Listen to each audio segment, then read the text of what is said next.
Hi, everybody. Welcome to another episode of Angels, Positivity, and Love. Each week, we have an amazing guest with incredible insights, and this week is no exception. We have Teresa Schantz with us, who's absolutely a fabulous healer. She's also podcast host of a show that does very well, Enthusiastically Spiritual. On FeedSpot last year, it ranked 22 out of 100. And I'd like to welcome Teresa to the show. Thank you, Michael. I and my whole team are so excited to be here today. Oh, thank you. And in a second, we'll let you do your own intro, but I'm going to go ahead and take a stab on your background. You're in Winterset, Iowa, which is famous for John Wayne, Bridges of Madison County, the film, if everybody remembers Meryl Streep and Clint Eastwood. You're a healer with a long, flavorful background. You were U.S. Air Force at one point. You've had a lot of experiences and you've turned that around and really offered us a great venue through Enthusiastically Spiritual. Your website is tntspiritworks.com. And I'd like to have you, if you could, start us off before we do an intro into your background, how you got to where you are. And I know you're going to share a lot of beautiful ways that we can approach how big the universe is, how big our hearts are. I know you always say be present. And I'd like to, if we could, get a quick story from you, a moment where it could be angels, it could be something else, where you encountered something greater than our thinking and what we immediately know that helped open you up further. Ooh, that's a big one, Michael, because there has been quite a few big events, but I guess the biggest one that really happened to me was in 2017. So just a few years back. I attended this conference in all of Iowa, believe it or not. I mean, it wasn't like in a, Sedona or Bali or somewhere. It was in a little town in Iowa and was at a conference doing some spiritual work, and the veil just lifted. And all of a sudden I had clarity like I'd never had before, started having deja vu moments. And that's when I reconnected with a soul who's my current husband, who I was waiting for a couple lifetimes. We'd put things in order and place, and that's where we reconnected, was there. So that was amazing because it was, the veil was lifted, and there was just an understanding and a clarity with my team, because I have a personal team of spiritual helpers that I work with all the time. In the midst of lots of the angels, as you know, there's angels. There's thousands and millions of angels on the other side who are helping us, which is one of the most amazing aspects of understanding about the spiritual part of who we are and our guidance. So, but that to me was probably the game changer. I've had a lot of them different times, and I've had a lot of experiences, which I'm sure we'll talk about today, in connecting with angels and feeling them and seeing them and hearing them. But that really was the one that was a life changer, because that really took me off on a whole different trajectory in my career and my life. When the veil got lifted like that and the clarity kicked in, had you already met Tom, your husband, or was it just sudden realization? Was everything just more crisp? Could you tell us a little bit about that moment? And were you specifically in front of a coffee counter? Was it at a chair at the meeting? Could you tell us a little bit more about that moment? Well, first I'll tell you that I never met Thomas lifetime. He was living in Australia. I was living in Florida. And we were doing a technique in this class where we were sitting across from one another and moving down the rows. And every time we moved down the rows, we were doing, someone at the other end was doing a technique, but we were all getting clarity and more clear. And so as him and I were across each other and went down, I was like, I know him. And he was looking at me weird too. And then the next thing I'm like, oh my gosh. And then it was like, I know him. So went outside at break. And the first thing I said to him was, nice to reconnect with you again this lifetime. He goes, oh my God, you got that too? And I'm like, yes. He saw me in our previous incarnation, which was the Calvary days. And he saw we were married. So he saw me in a wedding dress in a picture, like one of those old Victorian kind of pictures. And so from there on, it was like deja vu, things just started happening. But that's how it really got unveiled, as we were in this technique going through, which, a lot of people do talk about when you go to workshops or you go to, energy events, magical things happen. And that's what happened with us. Wow, I love that story. And Tom's Australian, clairvoyant, we had talked about before the show. And so Tom's available for folks to contact if they want to get help on certain things. We'll make sure we try to cover that at the end, what he does as well. So go ahead and tell us a little bit about your background, where you grew up, Air Force, I believe, and then how you were so energetically sensitive the whole time, but you didn't really realize it. So fill us in on how did you kind of get up to speed on there's something more than this going on and you were here more. Well, I came in obviously on a mission. I always like to say I was on a mission from God, kind of like the Blues Brothers. If anyone out there remembers the Blues Brother movie. So I've always been passionate. I've always been enthusiastic. And then ironically enough, Spirit said, what's the name of my podcast? Enthusiastically Spiritual. And so I've always known that I was on, they were like the direction of my life. I needed to go here. I needed to go there. So same with the military. It just kind of showed up when I was in high school. I went to 3 different high schools. And by the third one, I'm like, I'm really done with this. And then the military showed up. I'm like, I need to go there. Went into the military. My dad was Army. My grandfather was Army. My uncle was Navy. So I had a lot of people in this lifetime that were in the military. So I was kind of surrounded by that energy, but I mean, a lot of times women don't go in the military. So it was kind of odd that Teresa was going in. So, but I went into the Air Force.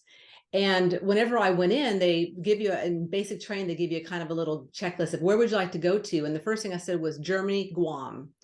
And sure enough, I went right back to Germany.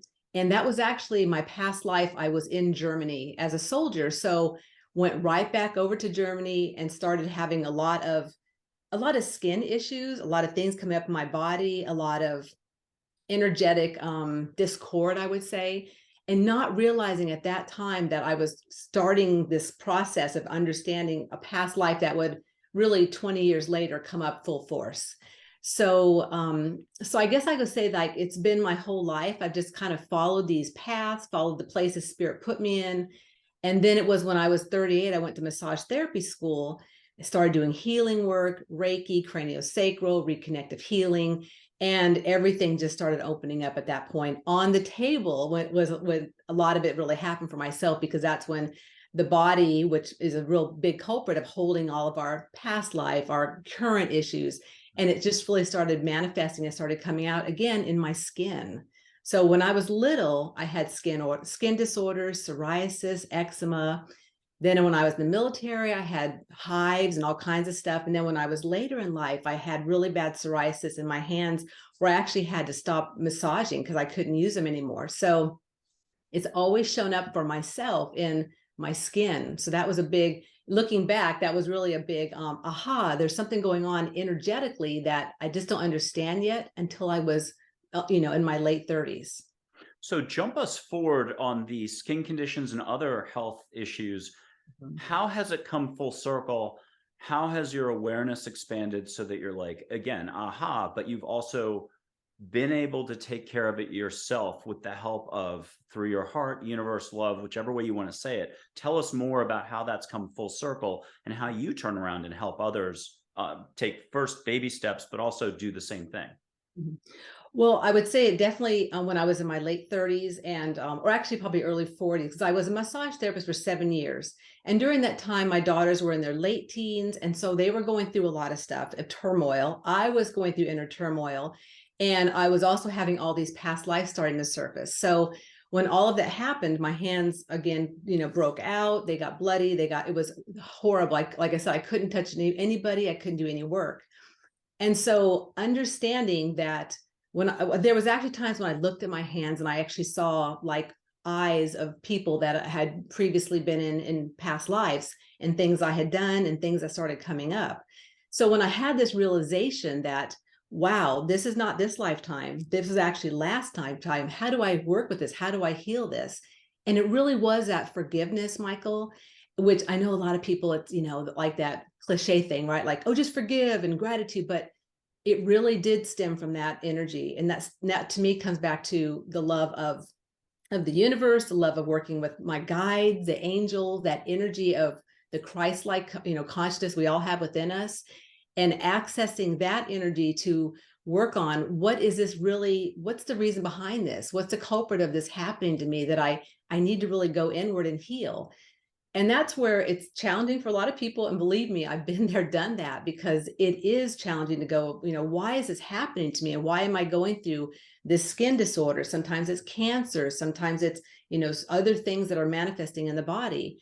But there is an underlying reason as to why these things happen to us. And so for myself, I was honestly, I was blessed because it gave me the, the understanding and a bigger picture of what happens to our physical body through things we did in the past. It may not have been the current past life, but another one, and how those things just come forward into our cellular memories. And then it comes out at some point to heal.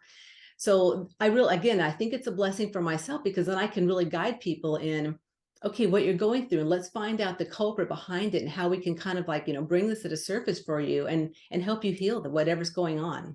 I love it. So is it fair to say it was helping you with the ownership of your own future or current healing skills at one level, and letting go of the past? I think that's probably fair to say, especially if we're talking past lives. But then this is again something that, as you came into your own as a healer, you were then turning around and helping others again.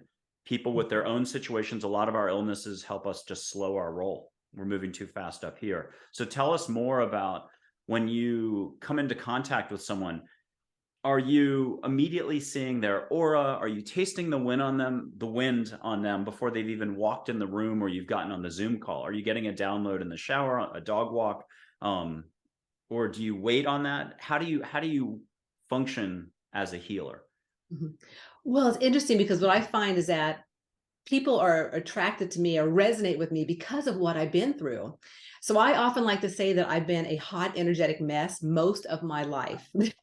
That is my my catchphrase. I've been a hot, energetic mess. So when Tom and I go to a lot of events around the Midwest, metaphysical fairs, psychic events, I find these people are drawn to me, and I can feel them. I can feel what they're going through, where they're at energetically, and how they need to get to the next step, or where they're really ready to go to. Because a lot of people need those baby steps, and I've been there. I mean, and still to this day, it depends on, okay, what am I going through? Where am I at? And what's the next step for myself and my evolution? So that's what I like to do is really find where the people are at and what is the thing they need. And so in my podcast, I have a lot of guests that have books and have, things that they've come on service wise. And sometimes I use some of their, components to work with my guests, the people that come up to my booth. And then sometimes too, I work with them in some of our consultations and learning how to work with their psychic abilities, as well as connecting with their team of personal helpers. Very cool. Okay, so for your show, Enthusiastically Spiritual, and not to put you on the spot, but how many episodes have you already done? It's how many seasons? I'm starting the third season in May of 2024. Oh, I'm up to 100, maybe 60 episodes or so, something like that. And that's a lot. And I know you've had at least 120,000 downloads, 95 countries, again, highly ranked feed spot, 22nd out of 100 last year, which is awesome. Tell us a little bit about what somebody, if they start to look you up, they want to watch a bunch of episodes, what can they expect? Tell us a couple of your top, like, who do you want to have back automatically? If they called you tomorrow and said, Teresa, I want to be back on your show, you're like, done. I'm clearing the decks. You got to come on. Right. Well, I would say Rob Koenig with the reconnection. Him and I just really jived, and I've done reconnective healing. So the energy that he brought forth and what he's doing with the reconnection is just amazing. So he's definitely a highlight of one of my guests, just because we connected so deeply. But honestly, Michael, all of my guests, there's a piece of them in me and a piece of me in them. So and the way that we connect and the platform that Enthusiastically Spiritual has really developed into, it's so humbling, because I know before when, you and I've talked and you said, Teresa, who would you like to interview? Brene Brown or, Eckhart Tolle. And I'm like, Michael, none of them. I feel there's so many thousands of people that are out in the world right now of service, bringing forth their love, their heart, their passion, and what they do in the world, that they need a platform too. So the guests that I have on, some of them, I mean, to me, have been as amazing as Eckhart Tolle or Brene Brown in just their own resonance, because they have, they have their gifts and they have who they are. So it's been an amazing journey, and I absolutely love my podcast. It started with me, and Tom and I were in Australia. We were over there stuck during COVID, and I was like, okay, we can't outflow anymore. We can't go to Mind, Body, Spirit Festival. So now what do we do, Spirit? And they're like, podcast. I'm like, okay. I mean, really, I was in this small little place out in Bathurst, Australia, which is kind of, I guess, east of Sydney, out in the middle of nowhere. And so for months, I did it myself. So the first really year is me just kind of sharing all kinds of things that happened to me, some over there, some during my lifetime. and different aspects of spirituality. Then it started developing into interviews. And now primarily I do interviews, and once in a while I'll pull in some special things that I want to share, or pull in Tom. We do a T&T special. But that's really what it is right now. It's guests coming on, sharing their services, and they're all over the planet: Malaysia, Australia, Europe, America, Canada, actually in Mexico. So, they're hitting from all the continents and just spreading the word of how amazing it is to be alive right now, and to be enthusiastic about being alive. That's what I'm all about, is like, there's so much going on in the world, but like, bringing you forth with this beautiful podcast that you just created, it's so needed, because we need to keep getting the word out and keep getting to resonate the vibration out around the planet, how amazing it is to be alive right now. Okay, so let's do the basics for the listener, the viewer out there watching this. They've got a heart. They know they've got thinking. They know they've got a situation, a problem. My problem is, it's relationships, it's health, it's the usual job thing, career thing. And they know they've got desires. And you're big on, follow your heart, follow your desires. But can you help put everything back into perspective, balance? How do we look at our heart? How do we look at the universe? How do we look at, are we really flowing energy? And what do you usually do to help a person adjust out of thinking and into the heart? Mm-hmm. Well, I would say the first thing would be to do is really connect to the feeling of who they are as an energy being. And that really starts with just, bringing our hands together, just getting a sense of what does my energy field feel like? And now this can be challenging for some people, just to even feel, what does my energy even feel like? Versus trying to discern what someone else's energy feels like as we move through the day, or the people we live with in our house. So that truly, Michael, is the beginning, is really what's your energy feel like? Where are you at? Take some deep breaths, really tune into how am I feeling right now? Do I feel like, I'm bouncing off the walls? Do I feel relaxed? And of course, it's going to vary depending upon when you get up in the morning, when you go to bed at night, but just getting a sense of starting there. Because like I said earlier, we're all different places. We're all different resonancies. We're all different, journeys. But of course, people that are listening to this podcast, or Enthusiastically Spiritual, or other spiritual podcasts, are probably going to be a little more awake and aware than others. But we hope too that people out there who aren't awake and who are ready to, embrace more about, what does this all mean? And it's, out there is not helping me, because it's all in here, and it needs to start from in here. And where do I go from there? Okay. So everyone's on a journey. Mm-hmm. Everyone has their own sort of unofficial, official, depends on which way you define this, mm-hmm. schedule for opening up, mm-hmm. or awakening, or dropping to here. You call it whichever way. Talk to us about how, again, you shepherd a person a little bit, mm-hmm. on their baby steps, on the awakening or the opening, or finding their heart, or trusting their heart more. Mm-hmm. Well, again, it comes to people that come to me usually are searching, or, honestly, at these metaphysical fairs, they're having like all these psychic things happen to them. I see people who have passed. I see energy. I don't know what I'm feeling. I'm scared a lot. I'm anxious. And so it's really coming back to where are they at? And then from there, how to guide them. So at the events that Tom and I do, we do have some consultations, or like private one-on-one sessions. And the first one is about your psychic perceptions. So we have 4 different types of psychic perceptions. They're the clairs, okay? One is what we call being a prophetic. One is called being a visionary. One is called being an intuitive, and one is called being a feeler. So within those 4 perceptions, one way is the primary way that you communicate with others, as well as your guidance. So like for me, my first perception is clairaudient, being an intuitive. I'm like, I can't even think. Tell me, spirit. No, it's being clairaudient. So I hear from spirit, and so I get the insights, and I get the awareness of words, music. I love seeing things out in the place, because that's where I really get, like, even billboards. I'll be like, oh my God, I need to hear that today, spirit.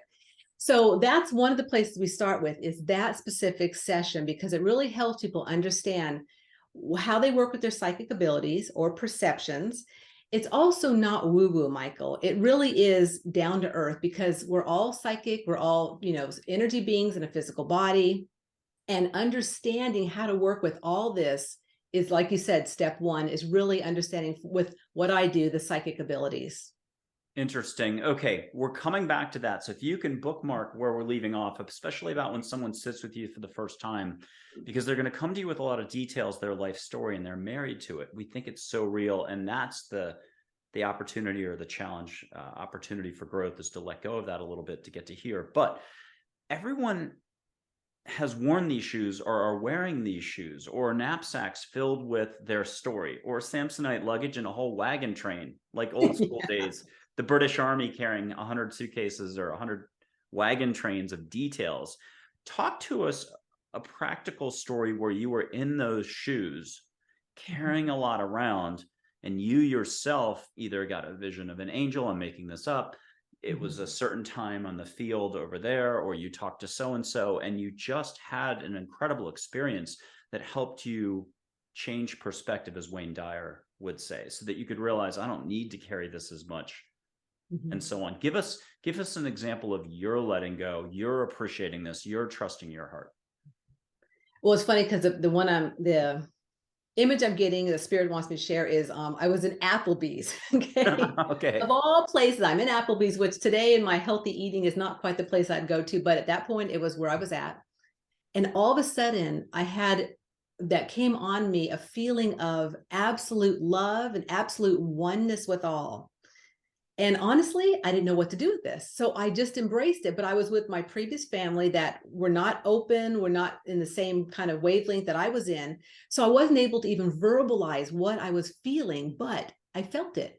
And it helped shift me because it gave me that love vibration, that, again, that awareness and that oneness of all. And it was later when I recognized, what that really was. It was a shift in me, a realization that there's more than what's in front of me. There's more than what I've been putting together. It's like there's more to everything of my life. So it's funny, in Applebee's, of all places, I had this oneness. I mean, I've had a lot of other ones too, like at kirtans and at chanting events and different things. But that is the place that Spirit wanted me to share, was in Applebee's. So see, it can happen anywhere. It doesn't have to be at a spiritual event, Michael. It can happen anywhere.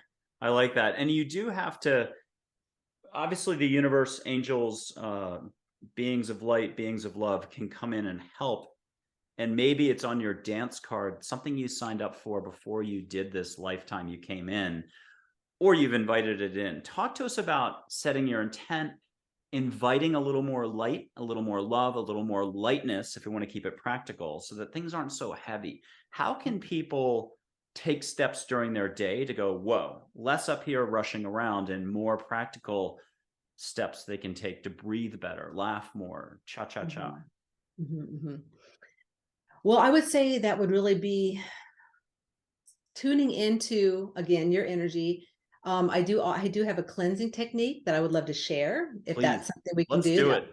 Okay, that'd be really cool. So just wherever you're at, just take a moment and just kind of, center yourself, and just take your hands and bring them together. So just kind of bring them together and just rub them to get a little energy going. And then we're going to take for a second and just expand them out and just kind of feel your energy just at first, to kind of get the energy moving and feel where you're at energetically. And then take your hands and then just kind of shake them. Okay, just to recharge the energy. Bring your right hand up to your forehead. And what you're going to do is you're going to make a circle with your hand, just gently caressing your forehead. You can close your eyes, you can keep them open, it's up to you. You want to just kind of get a sense of just calm, sense of relaxation.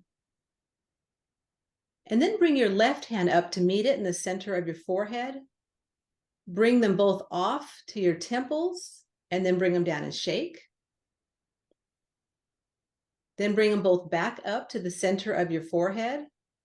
Bring them up and over your head, behind your neck, your chin, and then shake. And then we'll do that one more time. So bring it up to the center of your forehead. Bring up your other hand to match it, and bring them off to your temples, and then shake. And then bring them back up to the center. Bring them back over your head, around your neck and your chin, and then shake.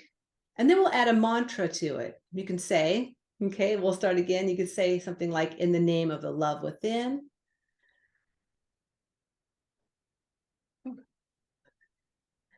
I cleanse my body and I cleanse my soul.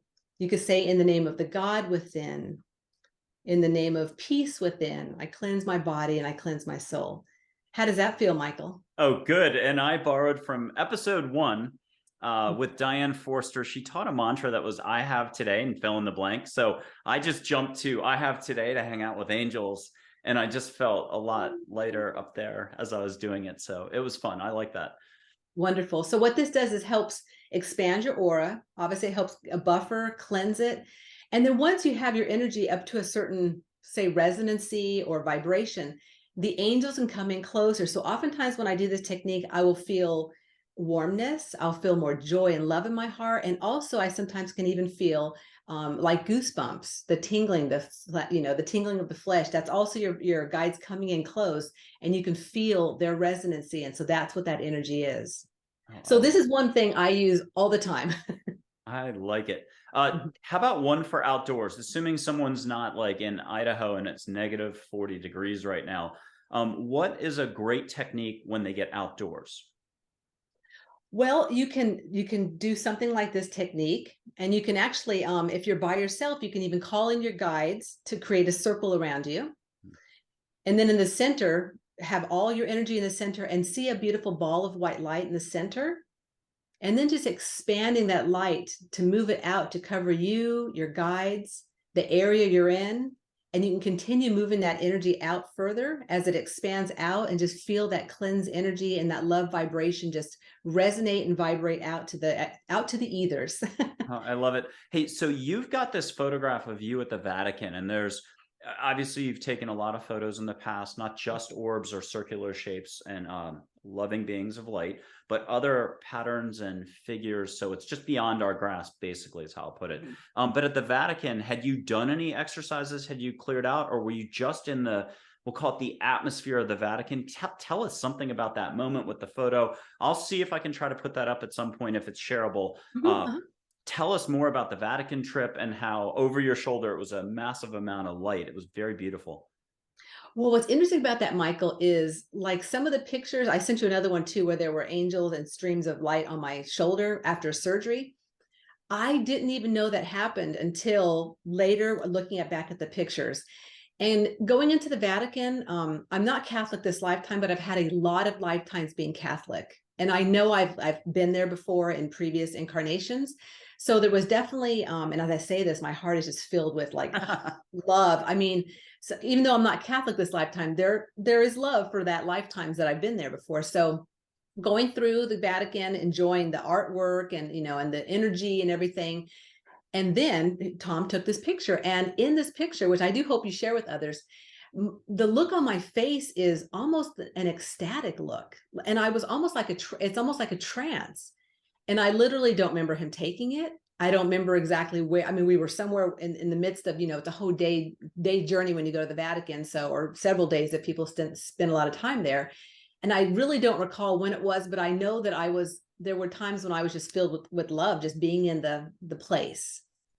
I like it. And later on the show, we'll put up angel photos and start with a little bit of sage. This has become the thing. You blow some sage through 2 screens. You catch it at your end. We did this before the show, just as sort of a warm up for fun. But how about for something completely new and yet not, if you wish, and I'm going to suggest something, if you want to raise your vibe more or allow the current level more love coming in, if you wanted to put your hand up so that audience members could put their hand up to the screen, only the highest vibe, only the highest interaction, love, compassion, the highest form of light interaction, everything else baggage wise stays where it stays. Would you be up for just however you roll again for bringing in the memories, the actual extra love, bringing in your guides, angels, Mother Teresa, whoever, to support you? Would you be up for putting your hand up to the screen to allow audience members watching this to put their hand up to feel you? We can do it first if you want you and I, only the highest intent. I'm just going to do this to break my structure, so I raise my vibe. And if you don't mind using more words, because normally we probably wouldn't use any words, we'd be like, oh, nice, like eating a piece of sushi. But why don't we have you so that people can just feel more relaxed about the concept that it's so much bigger than we're ever going to get up here. So the second we stop getting out of here and grasping, that's when we actually grasp something, but it's the heart already knows what to do. So I'm going to do this, and I'm going to look at my sunflower photo I took. Okay. Yep. I'll put this one up. So yeah, I'm going to do the same thing. I'm switching to my left. And I better breathe.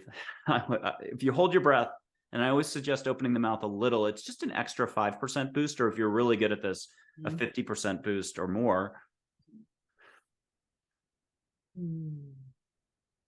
Oh, and I'm feeling the heat or the So warmth. am I, Michael. Yay. Yeah. And I'll whoosh a little rainbow light your way, but let me get one thing out of the way. Let me actually look at a photo of an angel over here. So I do my little thing to, and with your permission, I'm just going to move a hand. I don't do this very often. I don't think more than once on these shows I've done this. See if you catch a little rainbow light your way. I feel it. Yeah. Yeah. And thank you very much for your patience on this, because this show's about you and your skills. So talk to us more and tell us what you're feeling, and talk somebody through this right now. And I'm going to pull away. First, talk to us about this, and then I'm going to pull away, and you talk them through feeling your hand. But tell us more about what you're feeling. Are you going to give yourself permission to see the light? Because you easily can. Yeah, what I'm feeling and seeing too is I'm seeing definitely a yellow orb of energy kind of like swishing back and forth between us. And as I say that, I'm feeling that kind of go between your hand and my hand and out into the people who are listening and watching this. And it feels supportive. It feels like the word that's coming is trust. So also trusting in the fact that we are all connected, that we are all energy, that even though Michael's down in Texas, I'm up in Iowa, wherever you're watching and listening to this, you're around the world, we are one. And even though sometimes it might be hard to feel that or, understand that, I should say it's actually harder to understand it, but to feel it, you can actually feel it when you do trust and believe it. Okay, so now to anyone watching right now who is like, obviously a lot of folks will be seasoned one way or the other. They've got certain skills, but talk us through just being present, trusting their heart, having a little, I'll use faith. I loved what you just said for the yellow light, but I'm going to use faith because faith's to me a yellow energy angel, and faith can be religious, non-religious. It's just letting go. It's the exact same thing Teresa just said, but talk us through enjoying this moment, enjoying the heart. I'm using your lingo, being present, tapping what you got to put their hand up or both hands to feel you and maybe see some light right now. What can they do? Talk us through. Do your enthusiasm. Well, I think the big thing, Michael, with enthusiasm is to just relax, where you're at. And if you don't see anything, if you don't feel anything, that's okay. Because no matter what, it's like a development of over time. The more that you work with energy like this, the more that you trust and believe, it will expand. Miraculous things will happen. Right, Michael? I mean, hello. Oh yeah, no, tons. Yeah. I'm trying to keep my mouth, but absolutely. Okay. What can a person do right now if you want to put your hand down? Maybe they can do again the exercise here. Can you take us through something where maybe they're putting your hands up and they're looking, but they're feeling, and they're maybe seeing a little their energy? Give them a little more, something in front of them. They're appreciating their own presence as a ball of light. Okay, so again, like we did earlier, you can take your hands. We're all pretty much energized now between doing this. Exactly. And I can feel it in my hands too. So if you bring your hands back together, and just as you feel whatever you're feeling, just visualize in your mind's eye is a beautiful ball within your hands. And yeah, you can start playing with the ball. You can start moving around. And again, if you're not feeling anything, that's totally okay. But the more that you do play with energy like this, the more that you'll be more in tune with it, and it'll just be natural. And you'll be like, wow, I can feel it, or I can see it, or even feel it. What does that ball feel like? Does the ball feel soft, and does it feel, pliable? Does the ball feel, a little harder and a little more like, kind of like a wall? Or is it something that's just really fluid? Does it feel like water in a ball? And just get a sense of what you feel between your hands. And So like, huh? this is a little bit like the dipstick on the engine, checking the oil a little bit where you're Yes. at. Yes, exactly. And like Michael's saying too, are you seeing any things? I know a lot of times I'll see, angels as orbs. They'll be blue, sometimes they're purple, they're white. Are you seeing anything in your hands? And what is that you're seeing and feeling? Okay, And how about a believe it or not, mantra? go ahead. Sure. How about a mantra for folks to help them set their intent, give themselves permission to let go? Because for some folks, this is a big leap. A lot, Yes. they're taking a chance, and yet it's the exact same moment. They're in this moment all the time during their days, but they might not just be appreciative of that. They've already got this skill. Mhm. A mantra that would be very simple is, I trust in what I'm feeling. I trust in what I'm feeling. Oh, I like that. Mm-hmm. Because for me, it all begins with the feel. What am I feeling? And that's where it starts, in the heart. It starts with that intuition, that inner guidance. What am I feeling? And then moving from there. Trusting your gut. You might have heard that before. Okay. Mhm. So let's go back to you as a healer. Someone out there watching this. Can they come to you sort of out of the blue and tell us your website again? You go ahead and say your website address. Okay. My website address is tntspiritworks.com. And that's TN. So it's for Tom and Teresa. Oh, see, I didn't know that. It's Now Tom we and know Teresa. it's TNT. It's Tom and Teresa Spirit Works. And what that means is Spirit works in our life every single day. Now I'm going to help people remember this because I'm from New England at one point. I think I've been running for 40 plus years. I turned 55 in a couple weeks. And the long story short is there's a TNT running group in New England. You'll never forget them. They're called Tuesday Night Turtles. I knew that was not Teresa Shantz's name No. of her organization. So it's Tom and Teresa. I like it. Okay. So a person wants to contact you. They don't really know where they're at. Mhm. Obviously, if they know where they're at and they just want to take it to the next level, they can do that as well. What can they expect? Is it a one-on-one session? Is it an initial consult, as they would say, like in Europe or Australia? Or is it a group setting first? What would you recommend on the sushi menu of what you offer? Yeah, I would say a discovery call. And we'll definitely, I can give you a link for that they could call me and just kind of check in with where are you? What are you searching for? How can I assist you? Are we a good match?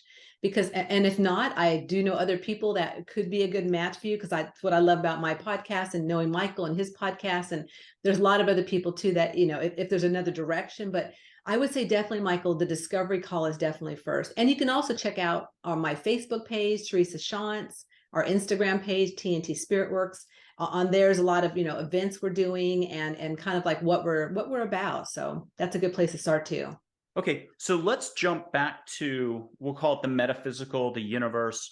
So Mhm. we have a soul, we might have past lifetimes. There's some folks that are trying to wrap their head around this, Mhm. others who are like, oh yeah, no, I was, in the Roman army back in the days. And then maybe the Akashic records and so on, angels, Mhm. passed over loved ones, other guides. Can you put it all together for us and remind us what we've part of the job in our lifetime is remembering? Tell us more. What are we supposed to remember? How are we supposed to get this all together? Michael, the thing that comes to my mind is being present. And really, that is exactly what we all as souls need to do, because wherever you're at in your journey and whatever is ready to open up this lifetime, next lifetime, whenever it is, it's going to happen. And spirit will put things in place that so it's like it's ready, it's on, or it might need to wait a while. And I think a big thing I want to share about the spiritual realm too is the competition that people feel with, oh my gosh, that person's awake and that person sees this or that person experiences that. Where it's like, and who knows how many lifetimes that person has lived through, maybe being a beggar, maybe being, someone that was clearly not on the awareness level of where they're at now. But where they're at now is exactly where their soul needs to be. So, I mean, I hate to say it's as easy as that, but it really is. It's being present, showing up. And I also like to say it's about being sincere about what who are you as a soul and what you're here to do. And things will just unfold beautifully. And I have chills, I say that, for whatever you're here to do. So I think we put too much pressure on ourselves that, oh, I want to be this and I want to be that. When it's like, you're here. Oh my God, if we could realize how much we put together as a soul to be right here, right now, talking to each other, Michael, and listening to this podcast. And again, I'm filled with chills. It's an amazing journey as a soul. So being present. I love it. This is a Star Wars reference. The Yoda no try, but I know Archangel Gabriel said 5, 6, 7 years ago, always try. And so it's not about the words. It's about letting go of the words, the structure, getting to your heart and allowing. How about that with a capital A? Tell us more how simple it is, because this is, again, we're playing your tune here. You love this. Being present, being in your heart, it's right in front of you. It's within you. It's around you. It's never left you. Give us one more pep talk on how you already have it all, and it's just unlocking it, but not trying up here, always trying through the heart. It knows what to do. Tell us more about that. Yeah, well, the what I'm being told from Spirit is to share about being versus doing. So back to, like I'll be a guinea pig. So up until the last few years, I was doing. I do this, I do that class, I read this book. I don't know how many library I had, experience that, do this. And I wasn't being. So that's a big thing for even myself these days. I'm still doing quite a bit, but I'm trying to be present and just be who I am and allow things, give yourself space to allow things to integrate, allow things that you've percolated to the top to bubble down and settle. And now what does it look like?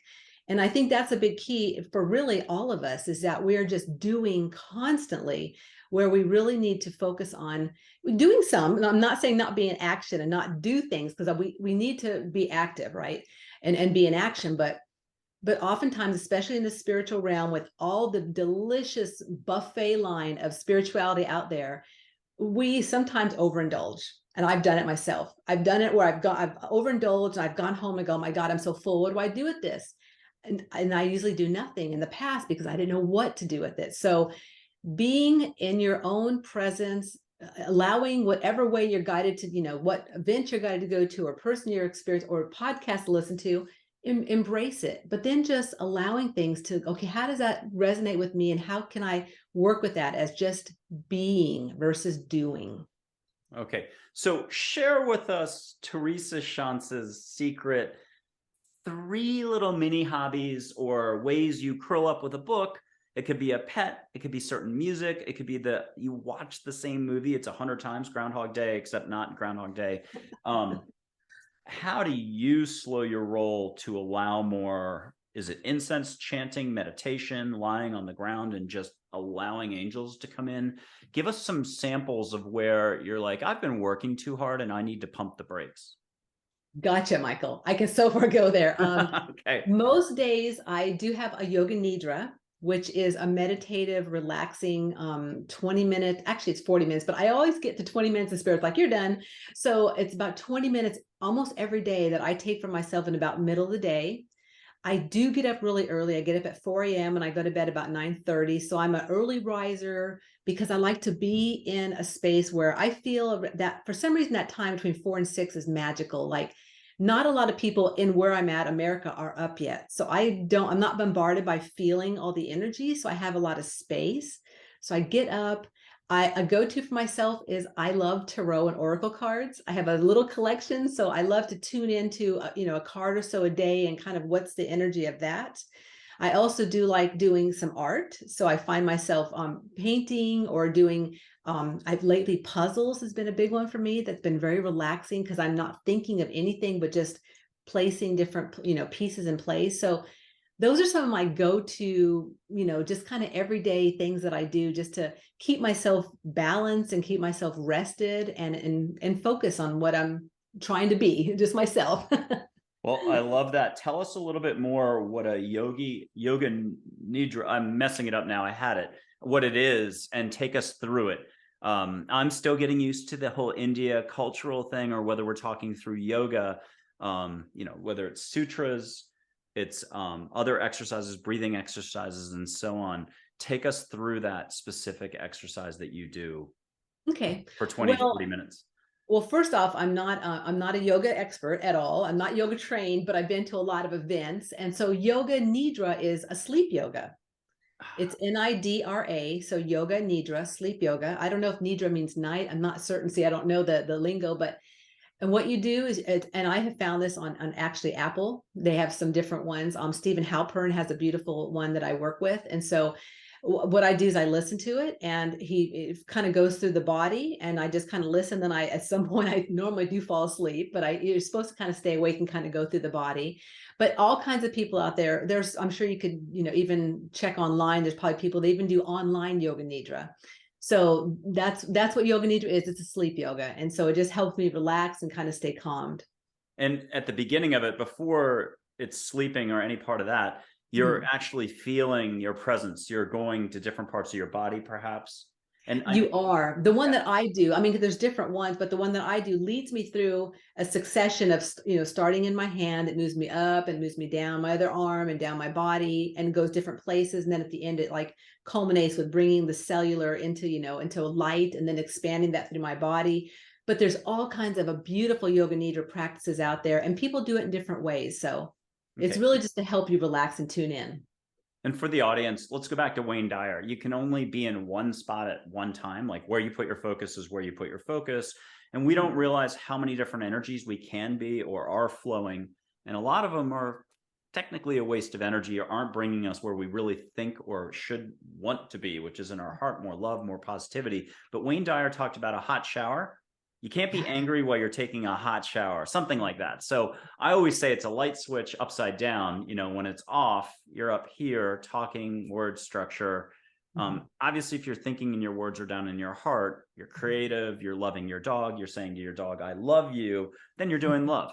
So what I wanted to remind folks is, no matter how you just took the advice of lying still and grabbing Stephen's, they can back up and hear Stephen's exercise. Or Eckhart Tolle mentions it, feeling your toes. I think in one of his audio, his presence and his audio CDs for his books are wonderful. But it's the concept of, if you're doing any of that, if you're just sitting still on the floor, whatever, my advice is never do your bed. Find a new spot somehow, put a beach towel down. But if you're busy, probably not my best word, but if you're occupied, if you're spending your energy that way and you're actually feeling something, you can't be up here thinking about the laundry that you left in the washer. So there's that. You mentioned something really nice, sensitivity. And it takes a while for us to realize we're picking up other people's energy all the time. It could be just the TV and the news. It's hot. And we become a hot mess, to use that language. How do we set better boundaries? How do we appreciate boundaries?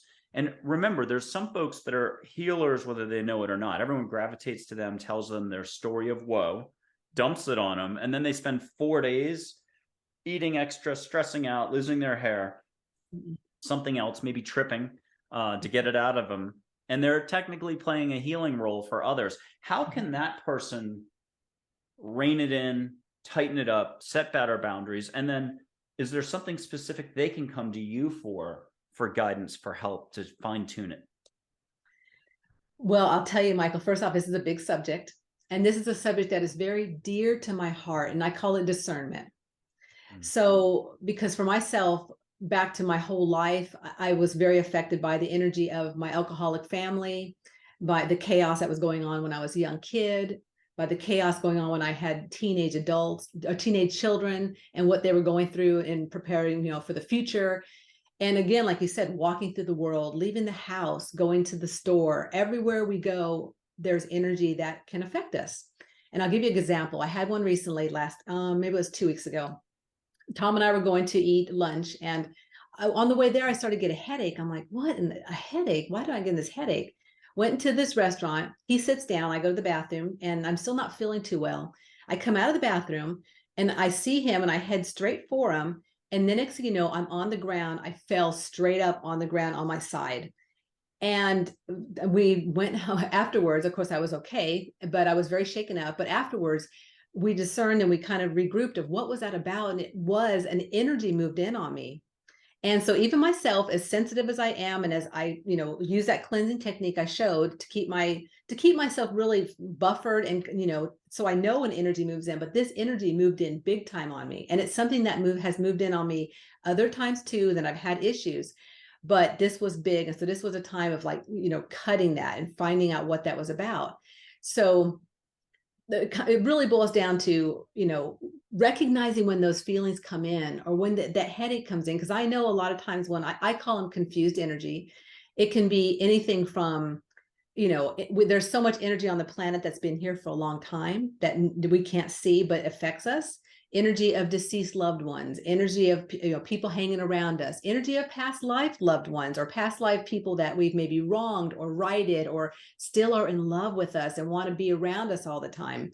And so, or want to throw us off our game with maybe the fear of success when you're trying to really get somewhere, and then something like that happens, which is kind of my thing. Is I'm on this verge of shifting into something different, and then something knocks me on my behind. So, but coming back full circle of what you asked me about is, it's for myself. It's really that cleansing technique. It's really feeling my energy and how, okay, I feel good now. I feel enthusiastic, and oh crap, I have a headache. What is that about? At that moment, I could have cleansed. I could have said, okay, this isn't, because that's not me. I didn't have a headache until right before I got to that place and something moved in and then I fell. So but it is a subtle thing oftentimes. I mean, as subtle as, you might have a thought in your head and that thought's not me, but why did that thought come in? So again, Michael, this is a big subject. I definitely work with people who have this happen quite often. But again, it's up to the individual person to go, okay, I'm ready to go there. I'm ready to really understand and take it into my own action. Because you have to really take it to your own hands to do the work. I can't do it for anybody, but I can be a role model and I can be a way shower in, hey, look, let me share what I've done and how it's worked for me. And then they might go, my God, I've had that happen. Like my mom, my whole life, Michael, she's fallen. And I'm like, a lot of it might have been her, some of it might have been her, but some of it might have been energy that moved in that she had around her. My dad had around his alcoholic self, or different, other people and places. So again, that's a big subject, but that's how it helps someone, is really start tuning into where are they at? Where are they ready to go? Because Tom and I, with TNT Spirit Works, it's all about making spirituality practical. We move to this realm of spirit, of energy, but how do we make all this crap practical? That's what I'm about. I'm not about like, let's play with this field. No, I have to live here. I've got to pay bills. I have to be a human. How do I work with this every single day and be okay with, and try not to fall down every day or get a headache or be affected by other energies? So I hope I answered the question there. Oh, you did. I'm so passionate about this, Michael, because it's such a big deal. People have no idea how much they're affected. I love what you're saying, and I love this resonates very much. I've got personal experience on this front in terms of, I would just say that all of us are forgetting everything all the time. If you walk in the doorway to your home from work, you've got a dog, odds are you're on an iPhone rather than telling your dog at knee level or getting down and giving the dog kisses and saying, I love you. We've got other stuff to do. We rush in with the groceries. We forget everything all the time. But the more you're opening up to energy, the more we're forgetting that there are different winds of energy. And so I'm going to recommend folks get in touch with Teresa Schantz, because to go from piñata to luxury cruising yachts in the calm seas, because the Mediterranean can have big storms, but learning to set up, learning to remember, and learning to trust that when you invoke or set your intent or ask angels to come in and do your boundaries for you, that you're heard and the transactions happening. There's a little faith in there, or trust, or allowing.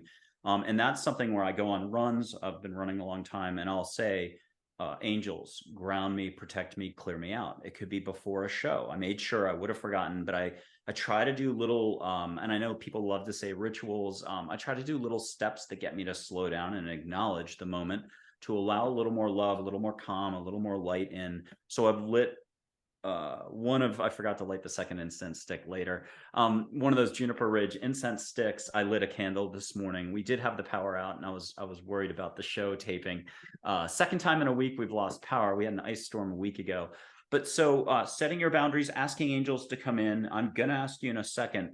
Could you give us the words on a specific request? And we'll come back to that in a second. But I want to give an example where I've gotten beaten up for not paying attention.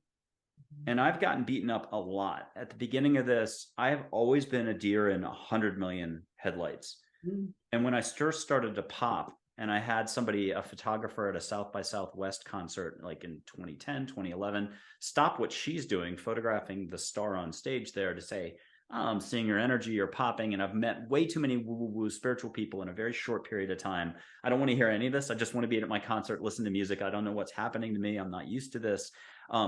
It's important to pay attention and to learn to appreciate your boundaries, that there is something to all this energy stuff, and to respect it. Otherwise, you can get your butt kicked, and you're going to learn one way or the other. Experience is your best instructor. So give us one of your best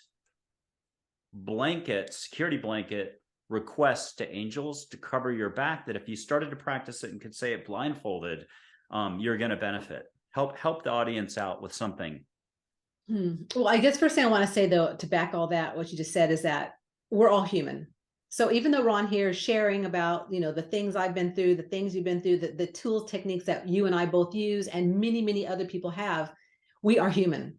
So we are going to still have our challenges, still have our obstacles, like falling on my butt 2 weeks ago, still have, different things that happen to us. So that's the one thing I really first want to say, because it's so important that, that people I don't want to be put on a pedestal. And I'm sure you don't either, Michael. We're just showing up.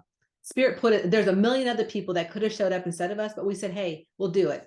So we're here. So that to me is really important to recognize, especially when you're trying to find a healer, find a spiritual person to work with, someone you resonate with, is the fact that, don't put them on a pedestal. They're just as human as you are. They've just put together a bit more for themselves to come here to do this podcast, to have, our businesses, to go to fairs or whatever it is. But we are all alike, except we just are, a little different resonancy. So that's the one thing, the first thing I want to say. And so your question again, Michael, was about angels. Can you share them again?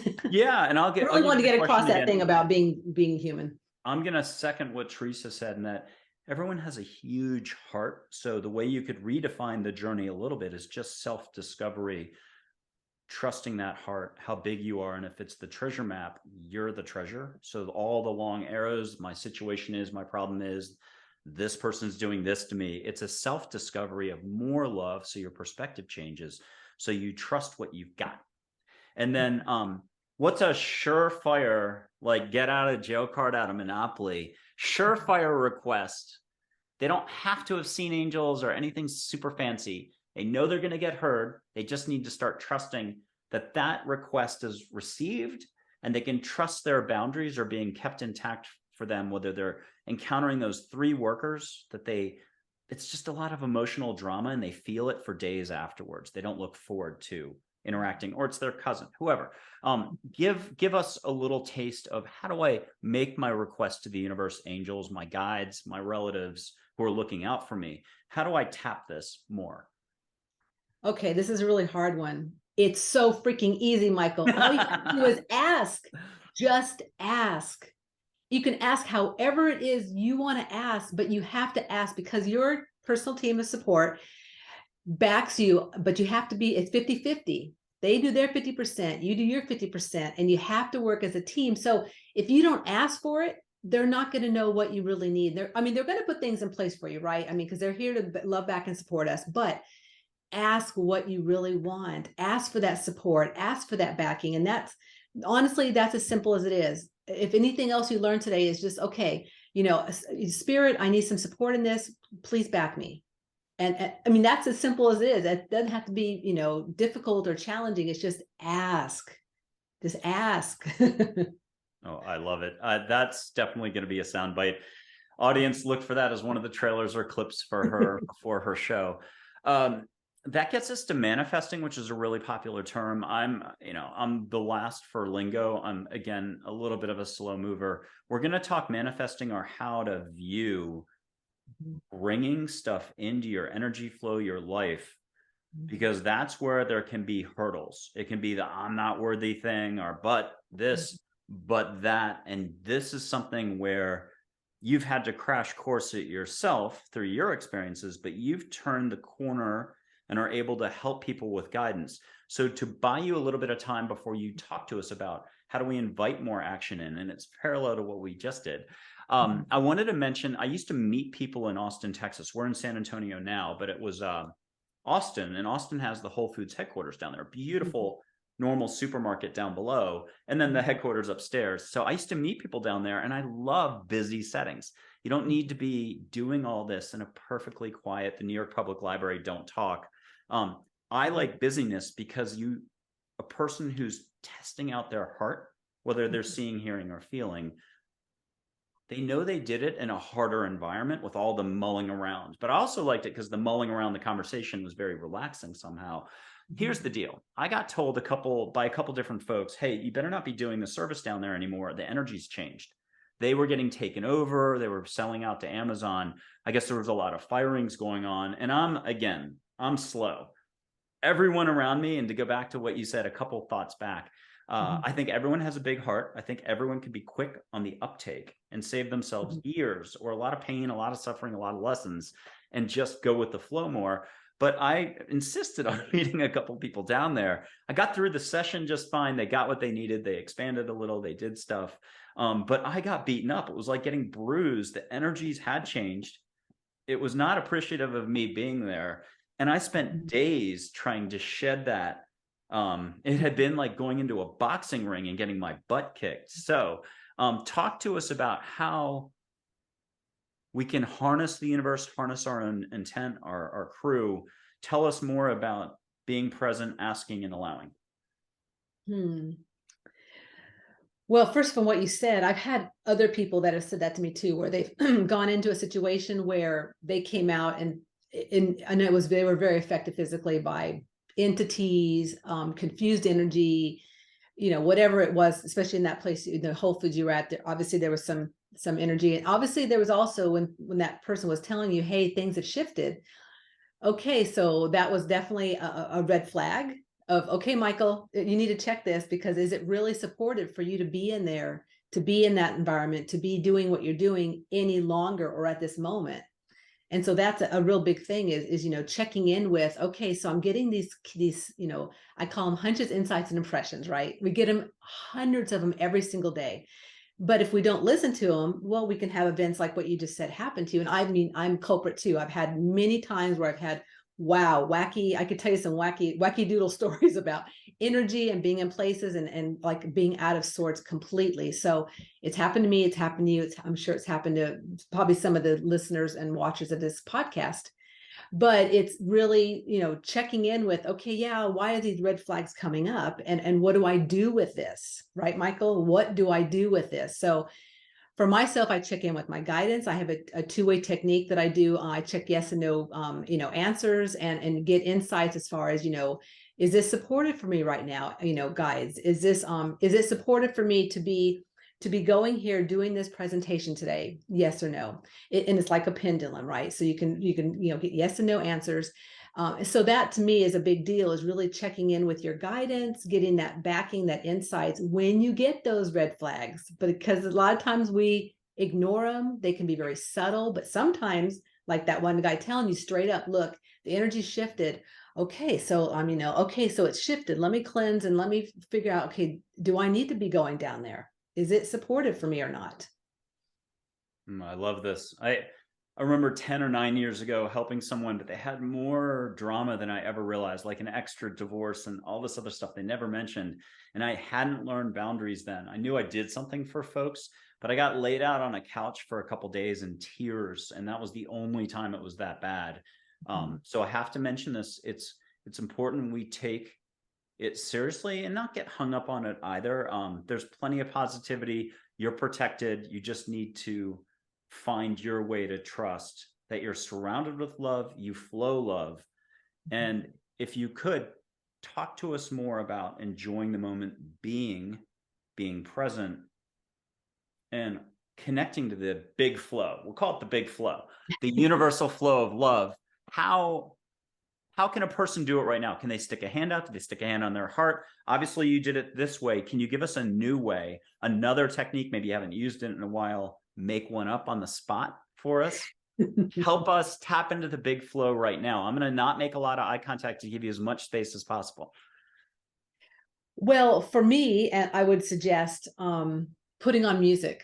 I mean, that to me is like a huge shifter of the energy, a shifter of really tuning into your inner vibration, your inner, your inner light and who you are, but dancing, music, moving your body. I do yoga, there's all, but to me, the physical and that music, because I have the clairaudient aspect, is big for me because I love hearing the most positive, most uplifting Jason Mraz. I'll say out there, love me some Jason Mraz, or Madonna or Pink or something, but just, I mean, like uplifting music really tunes me into my flow, tunes me into that positive energy of who I am as a being, the energy of the universe, all that, like you're saying, that love energy, that positivity flowing through, because we are here to be happy. We are here to be fulfilled. We're here to feel love, to be one with all in the midst of learning and growing. And that's the challenges. That's the obstacles, is learning and growing. But in the bigger picture, we're all soul, we're all light, and we're just here to really experience all that life offers. And life is amazing. Beautiful. Joseph Campbell, the professor of mythology, he did something with Bill Moyer's The Power of Myth series. Beautiful to watch, beautiful to listen to. Another one of those audio CDs to put in the car, drive around to. Great voice. I forget it. I think he's tall and skinny, but he just feels like everybody's grandfather when you listen to him, and he connects all the different cultures worldwide. He said, follow your bliss. So when Joe says follow your bliss, you're a big believer in that, but you have different language that's absolutely the same thing that he's saying and that you're saying. Tell us more about following your heart, what makes you happy. This is a big part of your essence, your enthusiasm for others. Well, and that's the word, enthusiasm. So my bliss equals enthusiasm for Teresa. And I've had this my whole life. I look back at times, I've been through a lot of different things, but I look back and go, my God, my whole life, I was enthusiastic and am enthusiastic for being here. When I was a little kid, when I went through this, when I went through that, when I went in the military, when I went, had my babies, had my life. I mean, everything, I've been enthusiastic and excited to be back. And I think that's a big key too, is like when you look at a little kid and you feel and watch them play and watch them not be worried about everything, and they are just an enthusiastic soul back in a young body. And so that to me is my word, is enthusiasm. And I just love it so much because I can feel that, and that is what resonates from me, is that enthusiasm for just being alive, being present, and being here. Okay, so let's tie back into the whole asking and receiving. Whether it's Esther Hicks, Byron Katie, first getting out of what you know and not being married to certain types of thinking, or some of those other folks that have set the table for us on pointing out what awareness is, how things may work, and so on. Talk to us about a time where you asked for something and it came right in, or you had to wait 2 days, 2 weeks.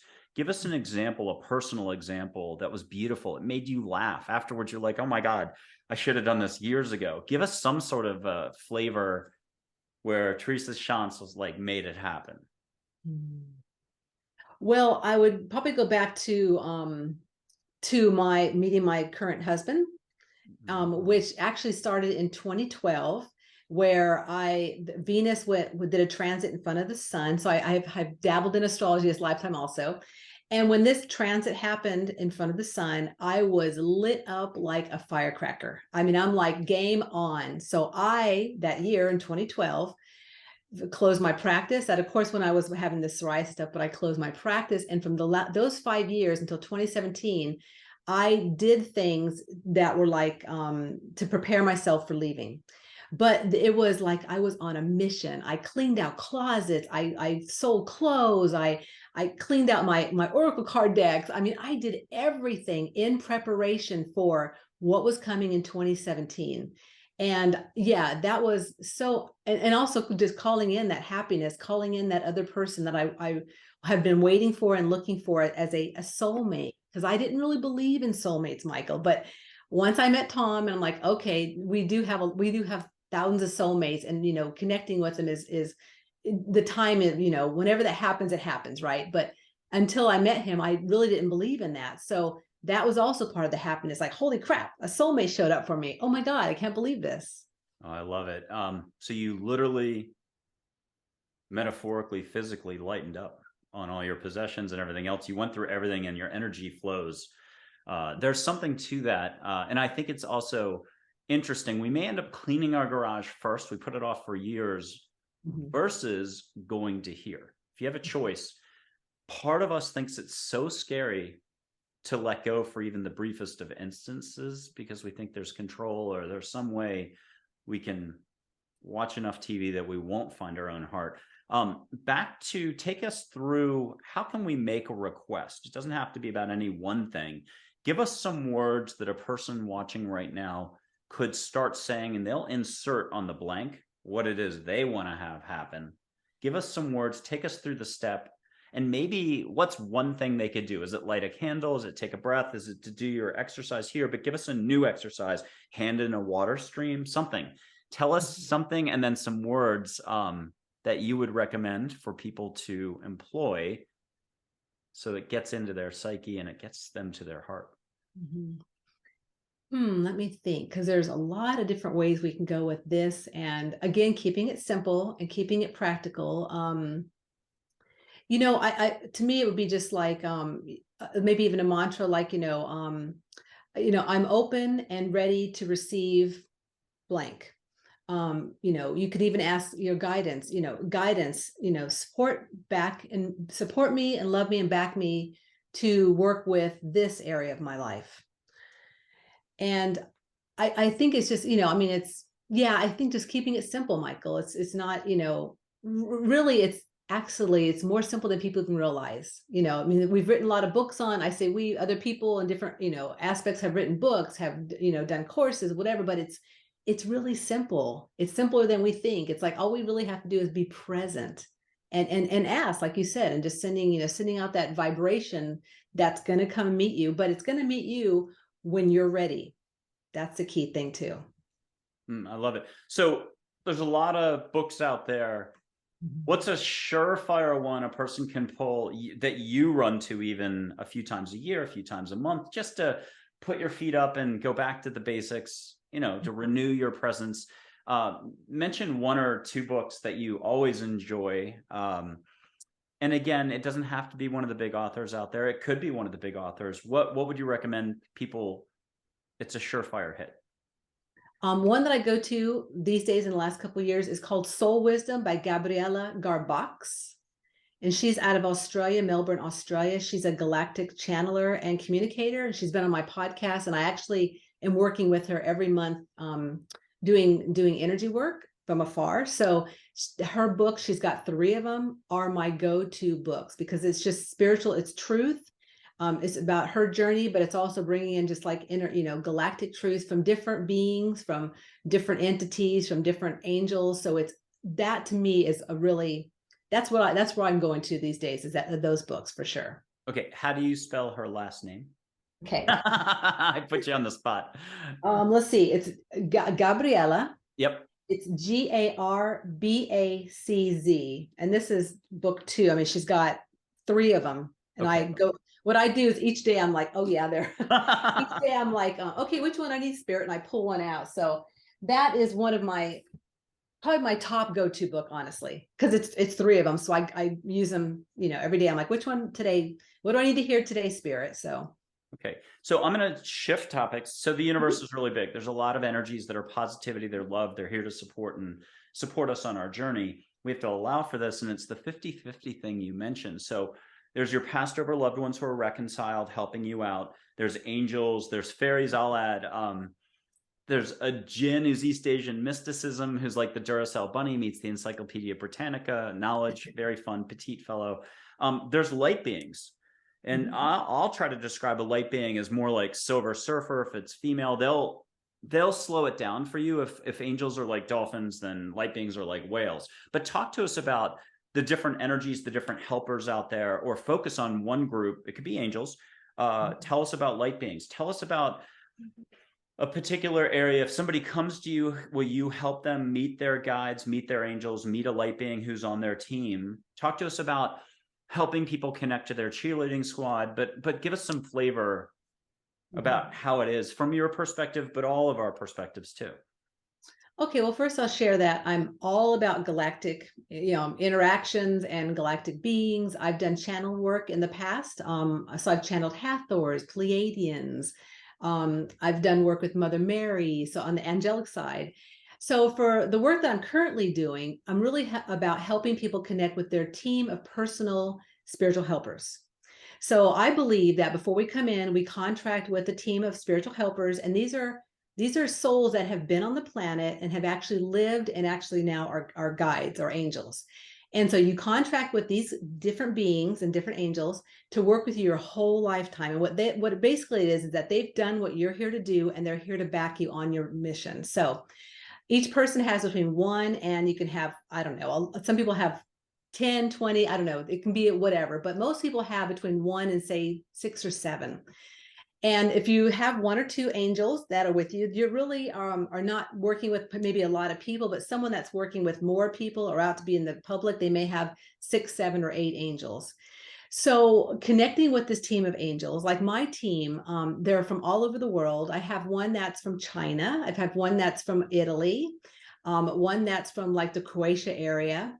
And so I have 7 of them, and each one of these, I've been guided to certain areas of, like, I went to Italy recently in the last couple of years, and I felt him so much when I was there, and he helps me with different things in being happy and feeling more fulfilled when I'm in the kitchen of one place, being that he was a chef.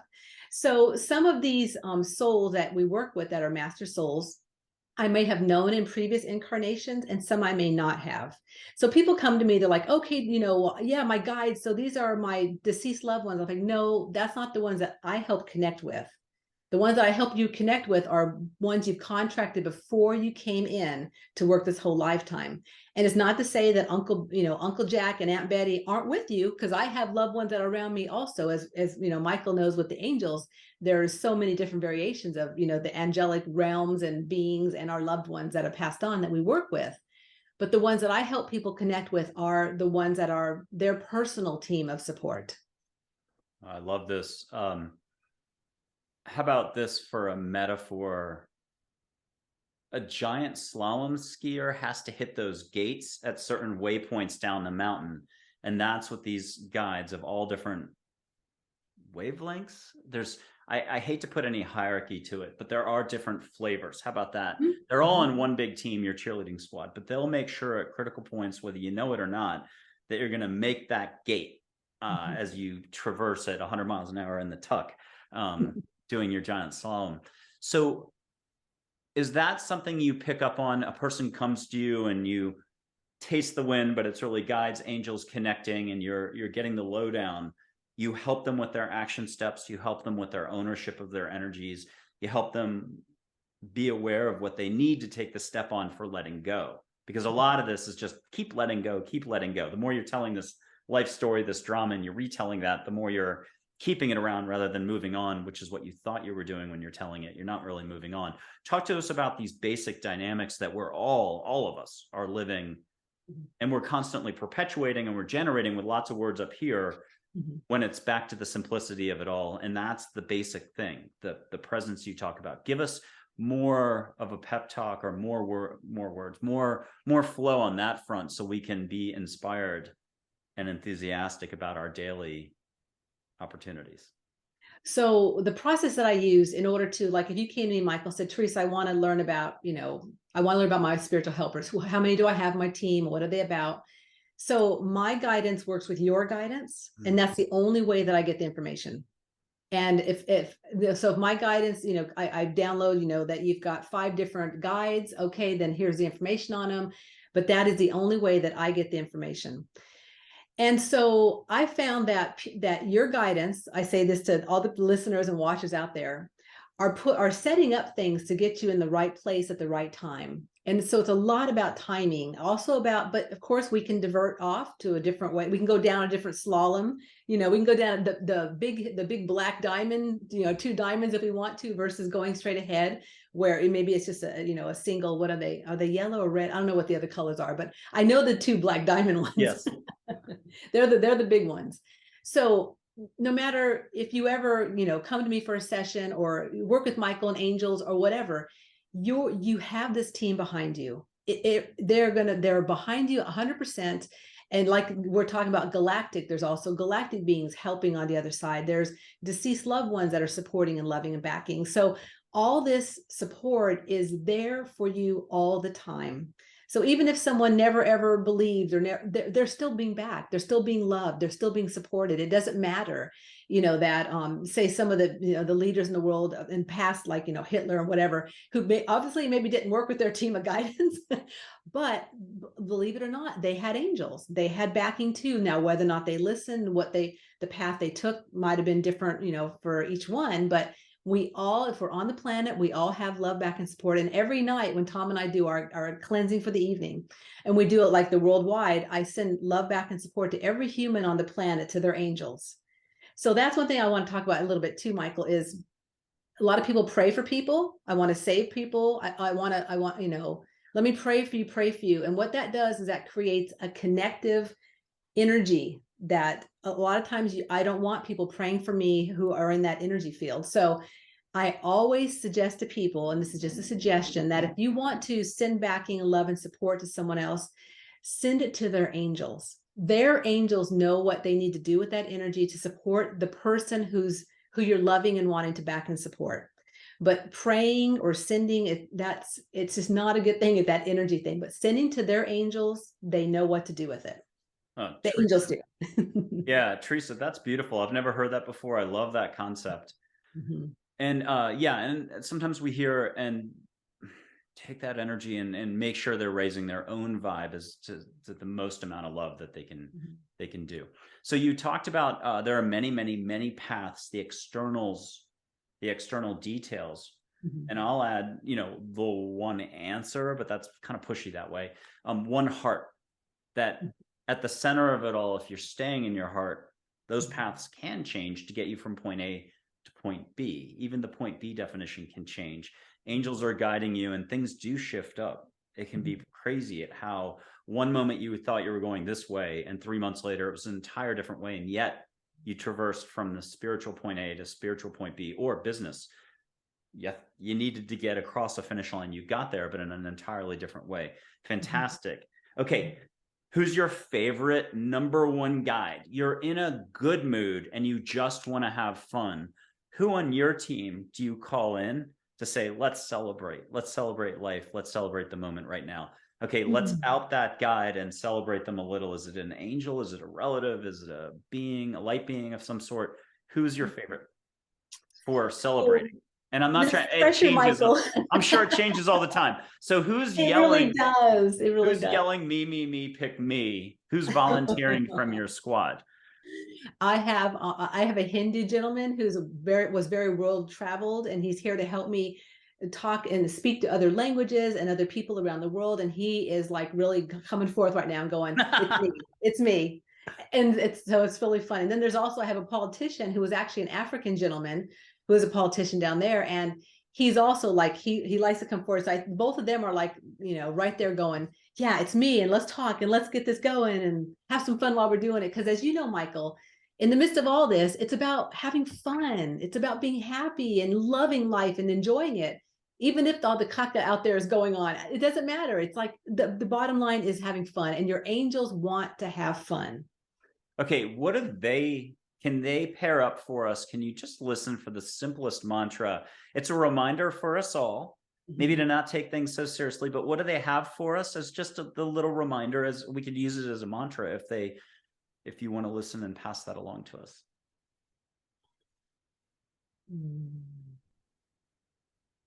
What they want to say is to speak with integrity and from your heart. Powerful, beautiful, absolutely. Love it. Let's do this. Let's blow a little bit of sage We'll Sounds do good. some angels and we'll get back to talking in a little bit. Because we have to talk. It's a podcast, it's a show, but it completely isn't what this is about. All right, I've got a lighter. I've got some Juniper Ridge sage. Teresa and I have done this multiple times now, and it's no big deal. It's a big deal. It's no big deal. It's a big deal. Anyone out there can watch the sage smoke lit in San Antonio. She's going to pick it up in Winterset, Iowa, Bridges of Madison County, the film, Meryl Streep, Clint Eastwood, famous for John Wayne. But you out there in the audience, and maybe Teresa can remind you how to set your intent while I light this. How would you suggest people ask angels to help them, the universe, their higher selves, to get them out of here to here? What would your advice be for a person just to pump the brakes up here and get to here and allow so they can smell this smoke in a second? What's your advice? Well, I would say put your hands over your heart, and so that way you can actually feel that area.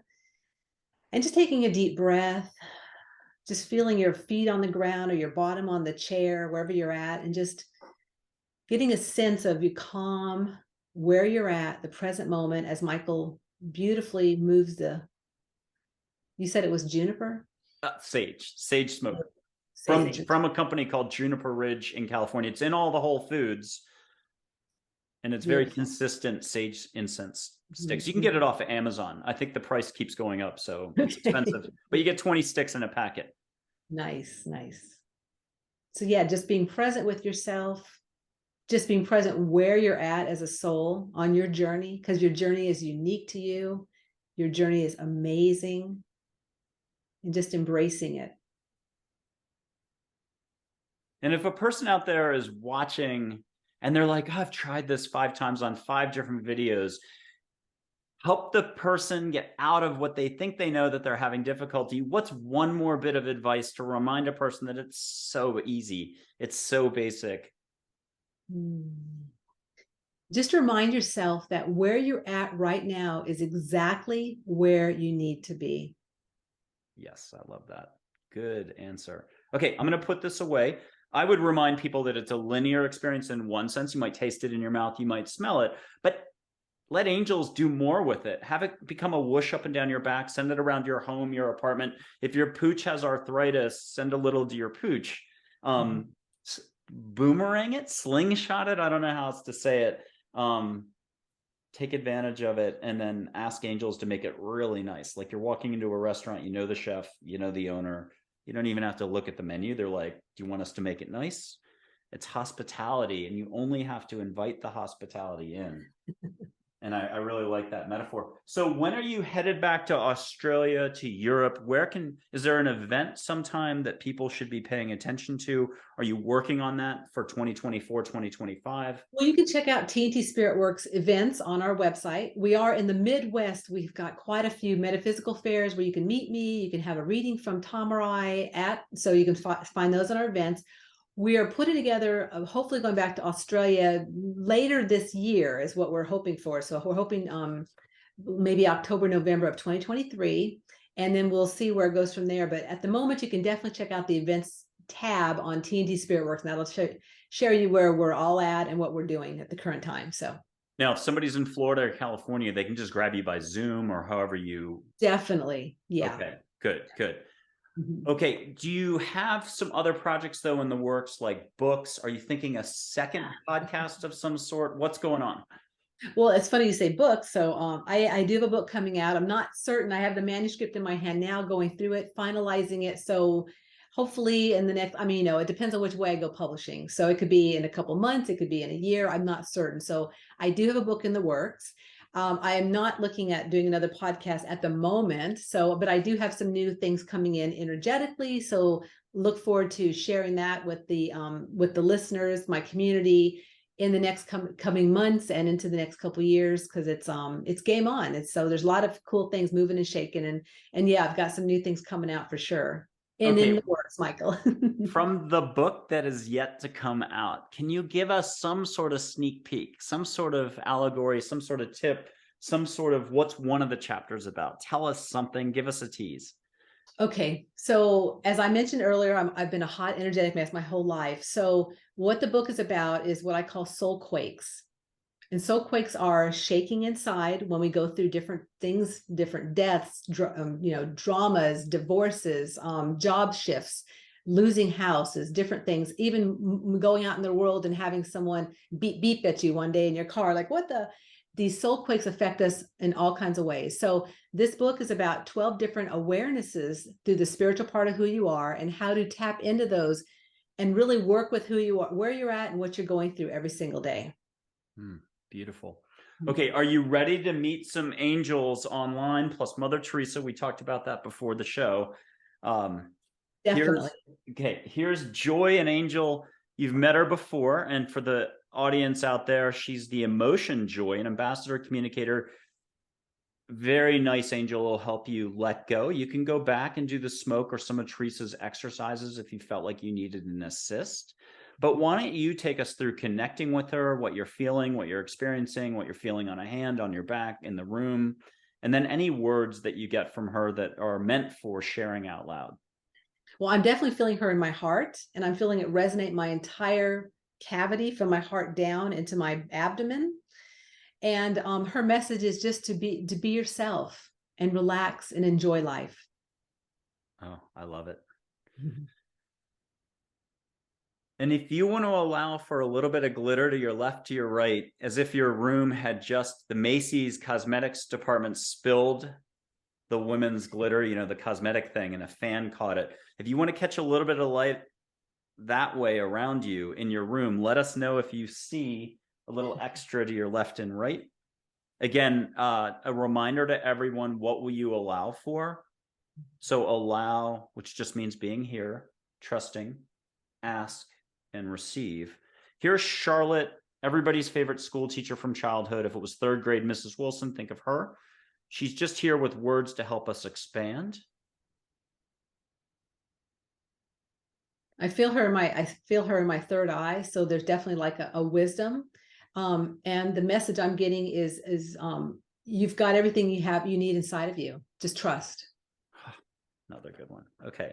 You might get more angels in a little bit after we do Mother Teresa. So we'll see how you're wanting to share here. But this is just Min, like Minnesota. My guardian angel, very watery angel, professorial but gentle. Think Moana. And again, she's light waves of energy and water. If you'd like to smell an ocean, Teresa, you haven't been on a body of water, even though there's more water in Iowa, you paddleboard on the side when it's not winter. Why don't you ask for a body of water from Australia, from somewhere else that's fun, and see what you get, in addition to some words and so on. What I'm getting is a sense of all the bodies of water and the flow that goes through those bodies of water. It's a continual motion like our lives, and that within the change of lives and the change and flow of the ocean, it is all one, interconnected. Beautiful. Flow, ebb and flow, life.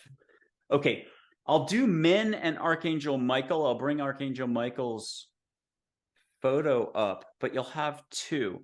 Can you do something unusual but bubble up extra so you're not spending any of your own personal energy? Why don't we have you ask angels, many angels, these two being at the front, to help anybody out there that's sort of still on the fence. They get it at a verbal word structure level. They know something's up. They're just they need that little shove off the fence into their heart. Maybe you can ask on behalf of their angels, everybody's angels, with the highest intent, no interference. But for those that are willing and just need the little shove off the fence to feel a hug, to feel angelic energy, maybe you can ask Archangel Michael and Min to help us all out, being more present in our hearts, and then see what Archangel Michael has to add.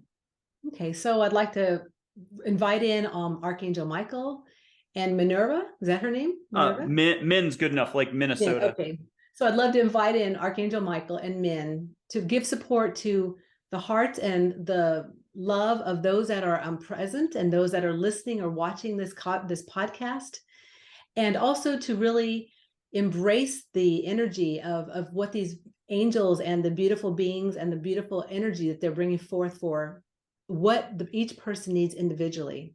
And Archangel wants to say, bring forth that strength within you and know that you can tackle and you can conquer anything you're ready to work with. Oh, I love it. I love it. I love it. I love it. Okay. Mother Teresa time. And she's got a great sense of humor.